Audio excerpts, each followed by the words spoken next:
बहुत पुरानी बात है। एक जंगल में एक गुरुकुल था जिसमें बहुत सारे बच्चे पढ़ने आते थे।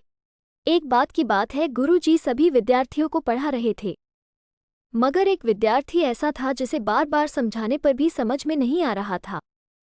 गुरुजी को बहुत तेज से गुस्सा आया और उन्होंने उस विद्यार्थी से कहा, जरा अपनी हथेली तो दिखाओ बेटा।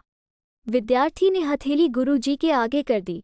हथेली देखकर गुरुजी बोले, बेटा तुम घर चले जाओ, आश्रम में रहकर अपना समय व्यर्थ मत करो, तुम्हारे भाग्य में विद्या नहीं है। शिष्य ने पूछा, क्यों गुरुजी? गुरुजी ने कहा, तुम्हारे हाथ में विद्या की रेखा नहीं है। गुरुजी ने एक होशियार विद्यार्थी की हथेली उसे दिखाते हुए कहा, ये देखो, ये है विद्या की रेखा, ये तुम्हारे हाथ में नहीं है, इसलिए तुम समय नष्ट ना करो और घर चले जाओ और वहां अपना कोई और काम देखो। ये सुनने के बाद उस विद्यार्थी ने अपने जेब से एक चाकू निकाला जिसका प्रयोग वो रोज सुबह अपनी दातुन काटने के लिए करता था। उस चाकू से उसने अपनी हाथ में एक गहरी लकीर बना दी। हाथ में खून बहने लगा। तब वो गुरुजी से बोला, मैंने अपने हाथ में विद्या की रेखा बना ली है गुरुजी।